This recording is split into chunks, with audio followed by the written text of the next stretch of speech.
Hello everyone, देखिए अब कुछ न्यूमेरिकल करते हैं कंजर्वेशन ऑफ लीनियर मोमेंटम के ऊपर। देखो क्या कहता है इसमें question first. 1500 kg gun mounted on wheels shoots a 10 kg projectile with a velocity of 800 metre per second parallel to horizontal. मतलब क्या कह रहा है, एक 1500 kg की गन है जो उसको माउंट किया हुआ है व्हील्स के ऊपर and shoots a 10 kg projectile. एक जो प्रोजेक्टाइल है वो 10 kg का है जिसको शूट किया है विद अ वेलोसिटी कितना 800 मीटर पर सेकंड। देखो इसको दो पार्ट में हम सोचेंगे, देखो किस तरीके से। ऑब्वियस ही बात है, ये मान लो ये इस तरीके से क्या बना दी हमने, ये गन बना दी, ठीक है। यहाँ से प्रोजेक्टाइल शूट किया, ठीक है। तो इस गन का जो मास है वो मैं m1 मान लेता हूँ, और जो यहाँ से प्रोजेक्टाइल फायर किया है इसका मास मैं m2 मान लेता हूँ, ठीक है।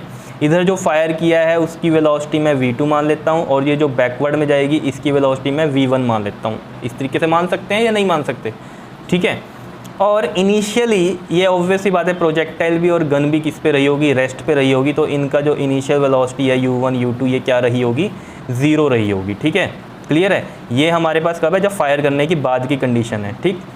अब हमें पता है कंजर्वेशन ऑफ लीनियर मोमेंटम की कहानी से क्या, कि इनिशियल मोमेंटम मतलब टोटल जो इनिशियल लीनियर मोमेंटम होगा वो m1 u1 प्लस में m2 u2 is equal to में क्या होता है, फाइनल मोमेंटम। फाइनल मोमेंटम ये होगा, टोटल क्या होगा वो m1 v1 प्लस में m2 v2, ठीक है। तो यहाँ से ऑब्वियस आता है u1 u2 0 है, तो ये पूरी टर्म क्या हो जाएगी 0। तो यहाँ से ये m1 v1 प्लस में m2 v2 बचा। ये हम क्यों कर रहे हैं, क्योंकि इसने क्या बोला है, find out horizontal velocity of gun, gun की वेलोसिटी निकालनी है, मतलब ये v1 हमें फाइंड आउट करना है। तो बहुत ईजी है। तो ये m1 v1 यहाँ ही रहने दो, और ये m2 v2 इधर चल जाएगा माइनस में, और यहाँ से ये v1 यहीं रहने दो, और माइनस का m2 v2 और ये m1 यहीं आ जाएगा, ठीक है। अब आप कहोगे सर ये तो डायरेक्ट फॉर्मूला हमने ड्राइव किया था रिकॉइल ऑफ गन में, तो वहाँ पर रिकॉइल वेलोसिटी ऑफ गन जब निकाली थी तब हम कर सकते थे ये। लेकिन एक चीज़ को याद रखो, इस तरीके से करोगे तो कोई गलती नहीं होगी, क्योंकि अगर वहाँ या आपको याद हो तो जो हमने आंसर निकाला था वो निकाला था v2 इज इक्वल टू में m1 v1 अपॉन में हमारे पास था m2। ये चीज़ क्यों था वहाँ पर, क्योंकि हमने गन को 2 में कंसीडर किया था, मतलब वहाँ मैंने गन को m2 v2 माना था और बुलेट को m1 v1 माना था। समझ रहे हो इतनी बात। तो ये चीज़ आपको ध्यान रखनी है, क्योंकि कहीं आप पता चले यहाँ m2 v2 ये ले लिया, m1 v1 ये ले लिया, वैल्यूज़ यहाँ पुट करने लगोगे सारी की सारी, और फार्मूला ये ले लोगे, v2 निकाल दोगे, जबकि v2 तो यहाँ क्या कंसीडर किया है आपने, जल्दी से बताओ, प्रोजेक्टाइल की वेलोसिटी कंसीडर की। तो मतलब मेरा कहने का ये है कि अगर हमने वहाँ ड्राइव किया है तो वो लॉजिकली आपको ये सोचना है कि वहाँ गन को m2 v2 लिया था और बुलेट को m1 v1 लिया था, तो उसके अकॉर्डिंग ये निकला था फार्मूला। अब यहाँ मैंने गन को क्या ले लिया, m1 v1, और जो प्रोजेक्टाइल फायर हुआ है वहाँ बुलेट हुई थी, यहाँ कोई प्रोजेक्टाइल मान लिया फायर हुआ है वो m2 v2 हुआ है, बुलेट ही हो सकती है ये भी। बात आ रही है समझ में या नहीं, बताओ कोई दिक्कत इसमें। तो इस तरीके से हम फॉर्मूला निकाल सकते हैं, तो इसमें कंफ्यूज नहीं होना, कहीं 1 और 2 में ही बच्चे कंफ्यूज हुए रहते हैं। तो ये आपने खुद सोचना है ना, हमें क्या 1 माना है क्या 2 माना है, उसके अकॉर्डिंग ही तो फॉर्मूला बनेगा। तो यहाँ से ये बन गया, ये क्या है हमारे पास, अब ये जो है हॉरिजॉन्टल वेलोसिटी ऑफ गन है। ऑब्वियस बात है ये बैकवर्ड जा रहा है, हॉरिजॉन्टल ही है लेकिन बैकवर्ड डायरेक्शन में जाएगी गन, ये तो हमें पता ही है। बुलेट आगे जाएगी जितना मोमेंटम उसका होगा, उस पीछे वाले का भी उतना ही होगा, या नहीं, क्लियर है ये। लेकिन इसकी स्पीड कम क्यों जाती है, क्योंकि इधर मास ज़्यादा होता है गन का, इधर स्पीड ज़्यादा क्यों होती है, क्योंकि इधर बुलेट का मास क्या होता है, कम होता है। ये चीज़ें आपको पता है, ठीक है। तो बस अब आंसर निकालते हैं हम। यहाँ पर माइनस ये हो गया, और m2 कितना है हमारे पास, देखो यहाँ पर गन का मास दिया हुआ था, तो m1 वो कितना दिया हुआ है 1500 kg, ठीक। और मास ऑफ दैट प्रोजेक्टाइल वो कितना 10 kg है, तो m2 कितना है हमारे पास यहाँ 10 kg है। जो भी बुलेट तो नहीं हो सकती 10 kg की, कुछ भी और कोई चीज़ होगी जो उसने प्रोजेक्टाइल बनाया है, ठीक है। और जो वेलोसिटी है इस प्रोजेक्टाइल की, यानी कि ये v2 है, कितना है ये 800 मीटर पर सेकंड है, ठीक है। तो v1 हमें फाइंड आउट निकालनी है। तो m2 कितना है देख लो, वहाँ से 10 है, और v2 कितना है हमारे पास, v2 आ गया 800, ठीक है। और m1 कितना है हमारे पास 1500 है, तो ये 2 0 से ये 2 0 कट गई, और ये v1 आया। तो यहाँ से देखो ज़रा v1 कितना आ जाएगा, माइनस का 80/15, और ये देखो किस पे चल जाएगा, ये आपके पास 5 3 15, 5 1 एंड 5 1 हो गया, एंड 5 6 30 हो गया, ठीक है। तो ये आ गया 16/3। अब 16/3 को डिवाइड करो ज़रा, माइनस ये आएगा, 3 5 15, फिर पॉइंट लगेगा 1 0, 3 3 9, फिर 3 3 9, ये आ गया आपके पास माइनस के 5.33 मीटर पर सेकंड। और माइनस क्यों है साइन, क्योंकि v2 इस डायरेक्शन में, v1 अपोजिट डायरेक्शन में, तो माइनस साइन इंडिकेट क्या कर रहा है, अपोजिट डायरेक्शन को इंडिकेट कर रहा है। क्या इतनी बात क्लियर है, समझ में आई बात। और देखो जब मैंने आपको रिकॉइल वेलोसिटी ऑफ गन में भी ये बात बताई थी, यहाँ देखो ये v1 और m1 है, जैसे ये क्या है, इन्वर्सली है। अगर ये v1 कम है तो मतलब मास ज़्यादा होगा। अब v1 क्या है हमारी कम है, तो इसका मास ऑब्वियस है ज़्यादा। ये देखो 1500 kg का था, तो इसकी वेलोसिटी यहाँ कम है। और जबकि अगर आप दूसरे का देखोगे, यहाँ मास क्या है, इस वाले का 10 kg कम है और वेलोसिटी बहुत ज़्यादा है। समझ रहे हो, एक का अगर मास कम तो वेलोसिटी ज़्यादा, और अगर मास ज़्यादा तो वेलोसिटी कम, तो वो वाली कहानी यहाँ पर चलती है। ठीक है, तो ये आंसर आ गया हमारे पास। नेक्स्ट क्वेश्चन करते हैं, देखो ये इंपॉर्टेंट है, क्या कहता है, a truck of a mass of 3 × 10⁴ kg travelling at a 0.6 metre per second collide with another truck. तो मान लो एक ट्रक ए है और एक ट्रक क्या है, बी है। ठीक है, ये क्या कर रहे हैं, इसका मास मैं m1 मान लेता हूँ और इसकी वेलोसिटी ये u1 मान लेता हूँ। ठीक है, और ये मास m2 और ये u2। Collide with another truck of half of its mass. ठीक है, मतलब जो m2 है वो क्या है, m1 का हाफ है। ठीक है, ये मतलब है half of its mass and velocity उसकी दी हुई है 0.4 सेकेंड। ठीक है, इन अपोजिट डायरेक्शन कह रहा है, और वो in opposite direction with velocity this, तो मतलब ये इस डायरेक्शन में जा रहा है तो ये ट्रक इस डायरेक्शन में जा रहा होगा। If truck couple automatically on collision, जब इनका कोलिजन हुआ, ठीक है, जब कोलिजन हो गया तो ऑब्वियस सी बात है, ये क्या कह रहे हैं इसमें कि जब कपल ऑटोमेटिकली, ठीक है, एक दूसरे से चिपक के, मान लो किसी एक की वेलोसिटी क्या है यहाँ पर, किसकी ज़्यादा है, 0.6 वाले की ज़्यादा है, तो ऑब्वियस सी बात है ये इस डायरेक्शन में जाएगा। अभी पूरा का पूरा सिस्टम इस डायरेक्शन में जाएगा, बिकॉज u1 कितना है, 0.6 है, और u2 कितना है, 0.4 है।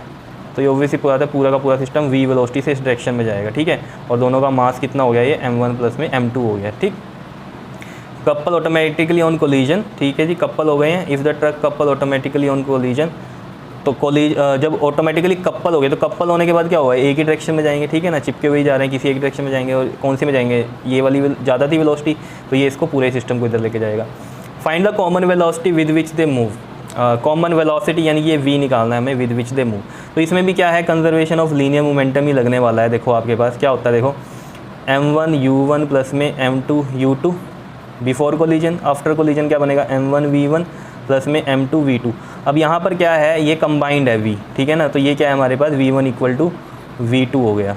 ठीक है ना, v1 v2 equal to v है। ठीक, तो यहाँ मैं लिखूँगा m1 प्लस में m2 कॉमन ले लिया, v1 और v2 को क्या लिख दिया मैंने, v लिख दिया, तो ये v बाहर कॉमन ऐसे ले लिया। समझ रहे हो बात को, ऐसे किया ना यार, ये देखो m1 v लिख दिया और m2 v लिख दिया इसको, तो m1 प्लस m2 और ये v बाहर ले लिया, तो ऐसे किया ये। ठीक है, और यहाँ पर देखो ज़रा m1 कितना है हमारे पास, ये रहा 3 इंटू में m1, याद रखना इधर 3 इंटू में 10⁴ kg, और m2 कहा था उसने इसका हाफ है, तो ये कितना हो जाएगा, 3 का 2 से डिवाइड करो, 1.5 बनेगा इंटू में 10⁴ kg। ठीक है, तो देखो अब ज़रा m1 कितना है हमारे पास, 3 इंटू में 10⁴, और u1 कितना है हमारे पास 0.6 है, प्लस में m2 कितना है 1.5 इंटू में 10⁴, और u2 कितना है हमारे पास 0.4 है, इज़ इक्वल टू में m1 प्लस m2। अब देखो 3 इंटू में 10⁴ प्लस में 1.5 इंटू में 10⁴ में 10⁴ बाहर लेंगे तो 3 प्लस में 1.5 बचेगा, और ये कितना बन जाएगा आपके पास 4.5 इंटू में 10⁴। तो ये बन गया टोटल मास कितना हो गया 4.5 इंटू 10⁴, और ये v तो हमें क्या निकालना है, फाइंड आउट करना है। समझ में आई बात। अब देखो ज़रा 3 इंटू 10⁴ है और ये 6 है हमारे पास, है ना, 0.6 है। तो यहाँ पर देख लो आप, इसका पॉइंट हटाएंगे, 10 लगाएंगे नीचे, इस 10 की जो 10⁴ है और ये 1 है, तो 10⁴ माइनस 1 कितना हो जाएगा 10⁴, और 6 3 था 18, तो ये बन गया 18 इंटू में 10⁴ प्लस में। यहाँ भी ऐसे ही करो, ये वाला जो है आपके पास, इसका पॉइंट हटाओ यहाँ से, ठीक है, तो ये 10 बनेगा, और इसका भी पॉइंट हटाओ यहाँ से, ये 10 नीचे लग जाएगा। ठीक है, तो 15⁴ का कितना होता है, जल्दी से बताओ, 15⁴ का होता है 60, तो ये बन गया आपके पास 60 इंटू में ये कितना है आपके पास 10⁴ है, तो ये 10⁴ है, और नीचे एक 10 ये हो गया और एक 10 ये है। ठीक है, तो ये तो इससे कट गया, एक 10 जो नीचे बचा उसको मैं ऊपर लेके जाके पावर माइनस कर दूंगा, 10⁴ है, ऊपर जाके 4 में से 1 माइनस होगा, कितना रह जाएगा 3 रह जाएगा। समझ में आया। और यहाँ पर ये कितना है आपके पास 4.5 है, इसका भी पॉइंट हटा दो, ये 10 लग गया, तो ये कितना हो गया आपका 45 इंटू में 10⁻, इधर कितना रह गया 3 रह गया, इंटू में v है। ठीक, अब देखो ज़रा यहाँ पर कितना होगा, ये देखो ये भी 10⁻3, ये भी 10⁻3, 18 और ये 6 है। ठीक है, तो यहाँ से क्या करो, इसमें 10⁻3 कॉमन लो, देखो ना ऐसे है यहाँ पर, ये 18 इंटू में 10⁻3 है, प्लस में 6 इंटू में 10⁻3 है, 10⁻3 कॉमन लो, 18 प्लस 6 करो, कितना बनता है हमारे पास 24 इंटू में 10⁻3, तो ये आ गया आपके पास 24 इंटू में 10⁻3, और ये कितना है 45 इंटू में 10⁻3, और ये v है 10⁻3 से 10⁻3 कैंसिल, 24 और ये 45 बचा। तो इसको हम कैसे कर सकते हैं, देखो यहाँ पर एक चीज़ कर लेना, ये u2 था ना, देखो ये अपोजिट डायरेक्शन में था, u1 इधर है u2 इधर है, अपोजिट डायरेक्शन में, तो ये माइनस का 0.4 आएगा ये वाला, ठीक है, क्या आएगा ये माइनस का 0.4 आएगा। ठीक, तो ये माइनस आएगा तो यहाँ प्लस माइनस क्या हो जाएगा, माइनस हो जाएगा। और 18 अब यहाँ पर भी जैसे ये माइनस आ गया ना, तो 18 - 6 होगा, 18 - 6 करेंगे तो कितना आ जाएगा, ये 12 आएगा। ठीक है, ये चीज़ ध्यान रखनी है आपको। तो ये 12 आ गया यहाँ पर। ठीक, क्लियर है। तो ये आ गया हमारे पास। अगर हम यहाँ से देखें v = आ रहा है 12/45। अगर यहाँ से देखें 3 4 ज़ा 3 1 ज़ा 3 5 ज़ा।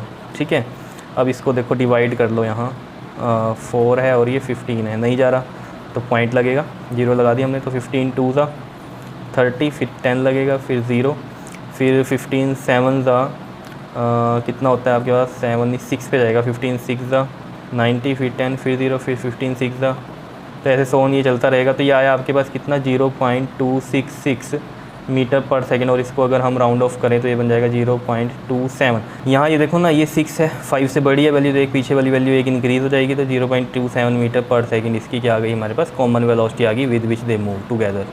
समझ रहे हो इतनी बात या नहीं, बताओ। ठीक है, तो ये थे आपके पास कंजर्वेशन ऑफ लीनियर मोमेंटम के ऊपर क्वेश्चन। ठीक है, अब इससे नेक्स्ट क्वेश्चन बहुत इंपॉर्टेंट है, ये रॉकेट की हाइट के ऊपर है, मैक्सिमम हाइट जो है रॉकेट की, लेकिन है इक्वेशन ऑफ मोशन के ऊपर ये क्वेश्चन। ठीक है, तो इसको ध्यान से देखना, नेक्स्ट वीडियो में करते हैं इसको। Clear, okay, thank you.